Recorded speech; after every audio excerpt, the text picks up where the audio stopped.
Welcome back to అలా మొదలైంది. ఈ మధ్య కాలంలో ఉద్యమాలు చాలా వస్తున్నాయి. ఇప్పుడు అన్నా హజారే చూసుకోండి, లేకపోతే రామ్దేవ్ బాబా అని చెప్పేసి కరప్షన్ పైన చాలామంది అగేన్స్ట్గా వస్తున్నారు, అరవింద్ కేజ్రీవాల్ గారు. సో ఇవన్నీ చూస్తుంటే ఉద్యమాలు ఇన్ని ఎందుకు పెరుగుతున్నాయి? ఎక్కువగా కరప్షన్ ఉందా? రాజకీయం ఖచ్చితంగా కుళ్ళిపోయింది, దాని అనుమానం లేదు.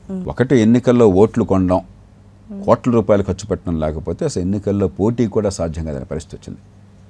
మీరు కూడా ఆంధ్రప్రదేశ్ని కానీ దక్షిణాది రాష్ట్రాలను కానీ దేశంలో దాదాపు అన్ని ప్రాంతాలను చూసినా కూడా ఒక కూకట్పల్లిలో మాత్రమే ₹1 కూడా ఓటు కొనకుండా ప్రజలు ఓటు వేసి నెగ్గించింది కూకట్పల్లిలో మాత్రమే దేశంలో. ఇవాళ ఇది సిగ్గుచేటు. దేశంలో అన్ని చోట్ల జరగాల్సింది ఒక్క చోట జరిగితే అప్రూపం అనుకుంటున్నాం మనం. ఆశ్చర్యపోతున్నాం. చివరి జమ్మూ కాశ్మీర్లో కూడా, ఈ మధ్యన జమ్మూ కాశ్మీర్లో కొందరు పాత్రికేయులతో నాకు చెప్తున్నారు, జమ్మూ కాశ్మీర్లో ఇప్పుడు ఏదో పాకిస్తాన్తో ఉండాలా, ఇండియాతో ఉండాలా, ఉగ్రవాదం, ఈ గొడవలు ఉన్నా కదా, ఆ గొడవలు ఉంటాయని చెప్పి అనుకుంటే అక్కడ ఎన్నికల్లో అధికారంలో ఉన్నటువంటి నేషనల్ కాన్ఫరెన్స్ ₹500 ఓటుకి ఇచ్చిందట, ప్రతిపక్షంలో ఉన్నటువంటి PDP ₹300 ఇచ్చిందట. అంటే ఉగ్రవాదం వెర్రితలలు వేసినటువంటి రాష్ట్రంలో కూడా ఓటుని డబ్బుతో కొనటం, కోట్ల రూపాయలు ఖర్చు పెట్టడం సామాన్యం అయిపోయింది. అది విన్న తర్వాత నాకు అర్థమైపోయింది, జమ్మూ కాశ్మీర్ ఎప్పటికీ భారతదేశం నుంచి బయటకు పోదు. మిగతా అన్నట్లు కూడా ఎన్నికలు అక్రమాల విషయంలో భారతదేశంతో సమానం అయిపోయింది కూడా మనకేం ఇబ్బంది లేదు అనిపించింది. సిగ్గుచేటు మనకి. రెండోది, సమర్థులు నిజాయితీ పనులు ఈ డబ్బు ఈ అవినీతి చూసి పారిపోతున్నారు. బాబాయ్ మా కొద్ది రాజకీయం అని ఏ రాజకీయంలో ఒకప్పుడు గొప్పలు ప్రవేశించారో. మూడోది, తాత్కాలికమైన తాయిలాలు లేకపోతే ఓటు పడదని చెప్పిన భయంతో లోన్ వేవర్ దగ్గర నుంచి, ఫ్రీ బియ్యం దగ్గర నుంచి, రూపాయి బియ్యం దగ్గర నుంచి మీకు అన్ని తాయిలాలే. అంతే, తాయిలాలు ఇవ్వద్దని కాదు, పేదలకు తాయిలాలు ఇవ్వాలి, కానీ మంచి విద్య, మంచి ఆరోగ్యం, మంచి రోడ్లు, రవాణా సౌకర్యాలు, మంచి విద్యుత్తు, పరిశ్రమలు, ఉపాధి, ఆదాయం, ఇవి లేకుండా భవిష్యత్తు ఎలా బాగు చేస్తారు? కాబట్టి అది తప్ప మిగతావన్నీ తాత్కాలికంగా ఓట్ల కోసం ఏమైనా చేస్తాం, కానీ రేపు పొద్దున యువత భవిష్యత్తు కోసం మాత్రం ఏమీ చేయం. ఇప్పుడు చూసారంటే సార్, యువతలు చూడండి, చాలామంది కూడా మంచి పనులు చేయాలని కష్టపడుతున్నారు. ఇప్పుడు రీసెంట్గా ఢిల్లీలో జరిగిన ఇన్సిడెంట్కి చాలామంది యంగ్స్టర్స్ ఇండియా గేట్ ముందు చాలామంది ప్రొటెస్ట్ చేస్తే, కానీ మనం చేసేది ఏంటి, గవర్నమెంట్ చేసేది ఏంటి, లాఠీ చార్జీలు, అది ఇది చేస్తున్నారు. ఇది కరెక్టా? యంగ్స్టర్స్ని ఎంకరేజ్ చేసి ఇప్పుడు వచ్చిన ఉద్యమం ఉంది మహిళలది, కేవలం ఒక్క సంఘటనలో ఢిల్లీలో గ్యాంగ్ రేప్ జరిగి పాపం ఆ అమాయకమైనటువంటి అమ్మాయి ఇప్పుడు చౌబతుల మధ్య పోరాడవచ్చు, కానీ బయటపడకుండా ఇవాళ దేశంలో ఏడాదికి 25,000 మానభంగాలు జరుగుతున్నాయి. కరెక్ట్. కాబట్టి ప్రజల్లో మన ఆడపిల్లలకి మారుతున్న కాలంలో మన ఆడపిల్లలు ఇప్పుడు టీవీ యాంకర్లు కావాలా, డాక్టర్లు కావాలా, పాత్రికేయులు కావాలా, ఇంజనీర్లు కావాలా, వ్యాపారస్తులు కావాలా, అందరితో సమానంగా ఉండాలని మనం కోరుకుంటున్నాం.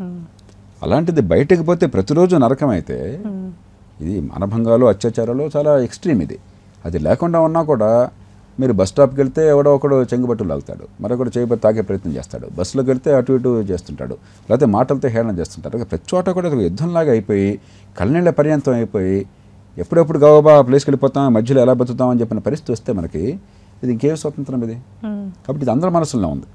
కాకపోతే ఈ సంఘటన మరీ దారుణంగా ఉంది కాబట్టి మనసులో ఉన్నటువంటి అగ్ని పెళ్ళుపుకింది. అంచేత దీని వెనకాల నిజాయితీ ఉంది, కానీ దాన్ని మనం సకల మార్గం పట్టించాలి. దానికి మనకి నిర్దిష్టంగా ఏ పరిష్కారాలు కావాలి, దాన్ని ఎలా సాధించాలి, మరి అని నిర్మాణాత్మక మార్గం పట్టించకపోయినట్టయితే దీనివల్ల ఫలితాలు 2 రోజులు పోయిన తర్వాత అంతా మళ్ళీ 4 రోజులు పట్టించు. అప్పుడు మనుషుల్లోపు ఒక ఫీలింగ్ వచ్చేస్తుంది కదా సార్, ఇంత ఉద్యమం చేసినా కూడా ఏంటి ప్రయోజనం, మన గవర్నమెంట్ మనం సపోర్ట్ చేయాలి. అందుకని మనం ఏం కావాలో కోరుకుని దానికోసం పోరాడితే ఫలితాలు వస్తాయి. ఉదాహరణకు చెప్పాను ఇందాకే, లోక్సత్తా ఉద్యమం ఏ ఆర్భాటాలు లేకుండా దేశంలో 18-19 పెద్ద మార్పుల్ని తీసుకురాగలిగింది, ఏ ఆర్భాటాలు లేకుండా. ఎందుకని? నిర్దిష్టంగా ఈ దేశానికి ఈ రంగంలో మంచి జరగాలంటే ఈ పరిష్కారం. ఉదాహరణకి న్యాయస్థానాల్లో మనకి వేగంగా తీర్పులు రావడం కోసం చిన్న కేసుల్లో స్థానిక న్యాయాలయాల చట్టాన్ని లోక్సత్తా ఏర్పాటు చేసింది. కాబట్టి మనకి ఏం కావాలో తెలియడం అనేది సగం విజయం.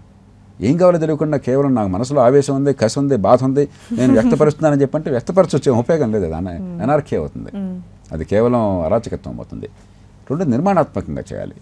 రాజకీయంలో తప్పులున్నాయి, పరిపాలనలో తప్పులున్నాయి, న్యాయ వ్యవస్థలో తప్పులున్నాయి, పోలీస్ యంత్రాంగాలు తప్పులున్నాయి, సమాజంలో తప్పులున్నాయి, కానీ మన సమాజంలో భాగం, మన రాజకీయంలో భాగం, మన దేశంలో భాగం. కాబట్టి దాన్ని ఏ రకంగా బాగు చేయాలని ఆలోచించాలి, కానీ ఏదో వాళ్ళకి మనకి యుద్ధంలా భావిస్తే ఏం ఉపయోగం లేదు. కానీ బాగు చేయడంలోనే తరీకా తెలియకుండా చాలా మంది కష్టపడుతున్నారు కదా సార్. ఆ తరీకా తెలుసుకోవాలి. చెప్పి ఉద్యమకారుడికి ముందు తరీకా తెలియాలి. ఏం కావాలి, ఎలా కావాలని తెలియకుండా మనం ఉద్యమం చేస్తే అది వృధా అయిపోతుంది. ఇది కేవలం అరణ్య రోదన అవుతుంది అంతే. పేదవాడి కోపం పెద్దవచ్చేటు. ఇప్పుడు ఉదాహరణకి ఈ కేసు చూద్దాం, ఈ మహిళ చెప్పింది మన అందరికి మనసుల్లో బాధ, బలంగా వేదన. వేదన ఉంది. సింగపూర్లో ఇప్పుడు ఇక్కడ దాకా వెళ్ళక్కల మన మానభంగం అత్యాచారం గురించి మాట్లాడుతున్నాం. ఇప్పుడు మా అమ్మాయో చెల్లెలో మీరో సాయంత్రం బస్ స్టాప్కు మరో చోటుకి వెళ్తే ఎవరిన వచ్చి పిచ్చేషలు వేసాడు అనుకుందాం, భుజం మీద చేసాడు అనుకుందాం, దానికి ఇంకేం ఉండదాక ఆ భుజం మీద చేయి వేయడాన్ని, తడమటాన్ని, తాకటాన్ని ఆపకపోతే రేపు అత్యాచారాలు ఆపగలరా? ఇక్కడి నుంచే ప్రారంభమైంది. ఎప్పుడైతే ఈ సంస్కృతిలో మనం ఏం చేసినా కూడా చెల్లుతుంది, ఆడపిల్లలు నడిపిస్తే ఏం కాదని చెప్పిన సంస్కృతి ఎప్పుడైతే ఉన్నదో రేపొద్దున అదే ఇంకా ఇంకా తీవ్రమైపోయి ఇక్కడికి వస్తుంది. ఇక్కడి దాకా వచ్చిన తర్వాత చేతులు గాలి నాకు ఆకులు పట్టుంటే ప్రయోజనం ఉంది. సింగపూర్లో ఏం చేస్తారు, ఒక అమ్మాయిని ఎవడన్నా తాకినా ఆమె అనుమతి లేకుండా లేకపోతే అసభ్యంగా ప్రవర్తించినా మీకు అంతకంటే ఎక్కువ ఏం చేయక్కర్లా, వాడిని వెంటనే 3 రోజుల్లో వాడు శిక్ష పడి ఏర్పాటు చేశారు. శిక్ష ఏమిటి, దానికి 3 ఏళ్ళు పెడతాం, జైల్లో ఉరిశిక్ష చేస్తాం, ఇవన్నీ లేవు. బెత్తం దెబ్బలు, కేనింగ్ అనేది చాలా కఠినంగా ఉంటుంది, విపరీతమైన నొప్పి ఉంటుంది, కానీ చేతులు కాళ్ళు ఏం పోవు, శాశ్వతంగా ఏం జరగదు. కానీ 4 రోజుల దాకా నొప్పి పోదు, జీవితం అంతా గుర్తుంటుంది, మరి చచ్చిన పని చేయడు. కానీ ఇక్కడ మన లాస్ అన్ని కూడా హ్యుమానిటేరియన్ గ్రౌండ్స్తో ఉంది కదా సార్. నేను మానవవాదం ఉన్నవాడిని. నేను మానవవాదం అంటే వాడిని ప్రతిదానికి చేతులు కాళ్ళు నరికేమని నేను అంటల్లా, కానీ శాశ్వతం కానటువంటి డ్యామేజ్ జరిగినప్పుడు శాశ్వతం డ్యామేజ్ చేయడానికి లేదు, కాళ్ళు నెత్తలు నరికితే అన్యాయం అయిపోతుంది. కానీ వాడు అంతగా వేదన పెడుతున్నట్టయితే ఆ భయం కలిగించడానికి, మళ్ళీ ఈ సమాజంలో ఇలా జరగకూడదని చెప్పిన భయం కలిగించడానికి వేగంగా శిక్ష పడుతుంది, కఠినంగా శిక్ష ఉంటుంది, ఖచ్చితంగా శిక్ష ఉంటుంది. వేగము, కఠినము, ఖచ్చితము 3 కావాలి.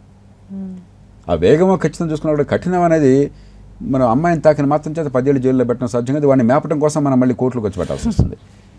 కాబట్టి వాళ్ళు 6 దెబ్బలు వేస్తారు, 195 కేసులు 6 దెబ్బలు, కానీ 6 దెబ్బలు కఠినంగా ఉంటాయి. ఇక జీవితంలో మళ్ళీ ఎప్పుడు చేయకూడదని చెప్పి నిలబెట్టుంటారు, పక్కన వాడికి ధైర్యం ఉండదు. కాబట్టి దానికి మానవ విలువలు పోయినా నేను అనుకోవట్లేదు. అట్లయితే అసలు జైల్లో పెట్టకూడదు ఎవరిని మానవ విలువలు అని చెప్పని. నేరం చేస్తే శిక్ష లేకపోతే ఎట్లాగా, అది వేగంగా పడాలి. అందుకనే ఆనాడు లోక్సత్తా పోరాడి 2009లో వచ్చింది. 2005లో నేను ఢిల్లీలో తయారు చేశాను. అంతకుముందే 95 నుంచి పోరాడాము. పోరాడి స్థానిక న్యాయాలయ చట్టం తయారు చేసింది చాలా వేగంగా శిక్ష పడేందుకు ఏర్పాటు, సమ్మరీ ప్రొసీజర్ ద్వారా. కాబట్టి ఆ ఏర్పాటు చేశారు అనుకోండి మీరు, చిన్నదానికి కూడా బ్రోకెన్ విండో సిండ్రోమ్ అంటారు.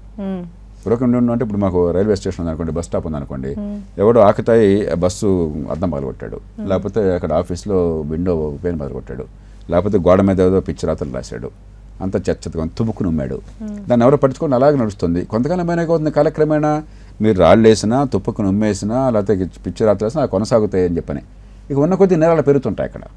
అలా కాకుండా ఆ మొట్టమొదటి రోజునే మీరు ఆ రాయితో దాన్ని భద్రగొట్టినాడే ఆనాడే వాడి భరతం పట్టేసి వాడి శిక్ష సెట్ చేసి దాన్ని బాగు చేసి ఏర్పాటు చేశారు అనుకోండి, ఇప్పుడు స్పిక్ అండ్ స్పాన్ ఉందనుకోండి, రేపు చెడు బ్రోకెన్ విండో సిండ్రోమ్ అంటారు దీన్ని. కాబట్టి అక్కడ ఆడపిల్లల్ని ఏమాత్రం అవమానకరంగా చేసినా కూడా గట్టిగా శిక్ష ఉంటుందనే వాతావరణాన్ని ఏర్పాటు చేస్తే అసలు పెద్ద నేరాలకు వెళ్ళే చాలా తక్కువ ఉంటాయి, అరుదుగానే ఉంటాయి. జయప్రకాష్ గారితో ఇంకొన్ని విశేషాలు మాట్లాడుకునే ముందు అలా మొదలైందో ఇప్పుడు తీసుకుందాం ఒక చిన్న బ్రేక్.